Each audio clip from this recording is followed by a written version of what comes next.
तो ये पतली सी। अस्सलामुअलैकुम। जैसे हम देखा इस टायर से एक आवाज़ आ रही थी। अक्सर लोग कहते हैं हमें रोड पे बबलिंग आती है और टायर से आवाज़ आ रही होती है। देखें जी, जो बड़ी गाड़ियाँ होती हैं V8, प्राडो, वीगो, इनके अक्सर जो बबलिंग का रीज़न आता है वो ज़्यादातर एक्सल का होता भी है और टायर के भी होते हैं। लेकिन अगर बैरिंग के अंदर प्ले आ जाए तब भी गाड़ी के अंदर बबलिंग आ सकती है और आपको आवाज़ भी आ रही होगी। तो सबसे पहले आपने इसके जो टायर खोलना है, टायर खोलने के बाद सामने इसकी कटोरी वो खोलने के बाद ये वाली कटोरी जो कप है इसके डावल आपने रिमूव करने हैं। और डावल जो निकालने का तरीका है वो यही है, थोड़े के ज़रिए आप इसको निकालेंगे। डावल निकालने के बाद जब आप कटोरी बाहर निकालेंगे इसकी बड़ी, तो देखें सामने 2 पेच नज़र आएंगे। आपने स्क्रू ड्राइवर के ज़रिए इसके 2 पेच खोल देने हैं। पेच खोलने के बाद आपने ये इसकी प्लेट बाहर निकाल देनी है। देखें जी, सामने इसके नट लगा होगा। ये इसके 2 नट होते हैं, चिक नट, एक आगे एक पीछे। जब ये नट ढीले होंगे तो व्हील बैरिंग के अंदर प्ले आ जाएगी। ठीक है, व्हील बैरिंग के अंदर जब प्ले आएगी तो ज़ाहिर बात है गाड़ी बबलिंग भी करेगी और आपको आवाज़ भी आएगी।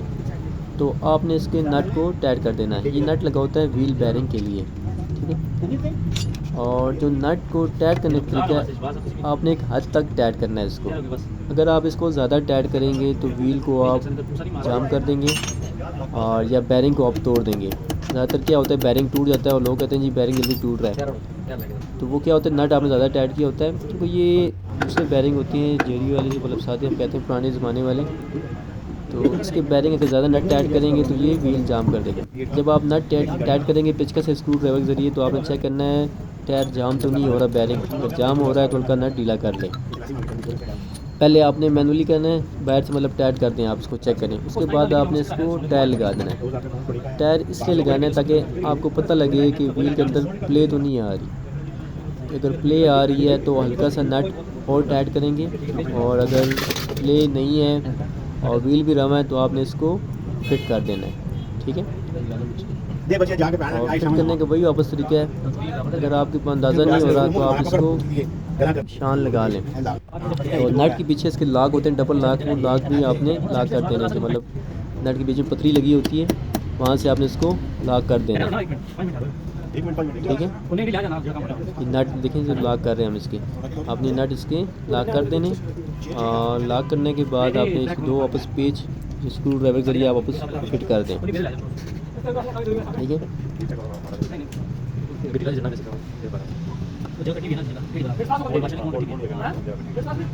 और साथ में चेक करते रहें व्हील जाम तो नहीं है या कोई मसला तो नहीं आ रहा या आवाज़ तो नहीं आ रही। जब ये टाइट हो जाए तो हमने इसकी दोबारा जो कटोरी हम निकाली थी थोड़े के ज़रिए, तो वो हम वापस फिट करेंगे। लेकिन जी इसकी व्हील बैरिंग से आवाज़ आ रही थी, रोड पे हमें इसकी आवाज़ आ रही थी और हमने चेक किया इसकी व्हील बैरिंग के अंदर प्ले थी, बैरिंग से ठीक था। तो बैरिंग हमने खोला, इसके नट जो और नट टाइट किया। नट टाइट करने के बाद अंदर इसके जो वो लाक लगे हुए थे वो लाक हमने इसके लाक कर दिया। नट वापस नट टाइट किया पहले, उसके बाद इसके 2 लाक होते हैं और एक अंदर बैक साइड में लाक करना है, एक अंदर साइड में लाक करना है आपको। लाक करने के बाद हमने इसकी कटोरी लगाई और चेक किया व्हील जाम तो नहीं हो रहा। ठीक है, और अगर व्हील जाम नहीं हो रहा तो हमने इसको फिट कर दिया। और उसके बाद हम ये देखें इसका लॉक फिट कर रहे हैं जो 4x4 के 2 फ्रंट व्हील और रियर व्हील के लिए काम करते हैं। मतलब यहाँ पे आप लॉक करना है।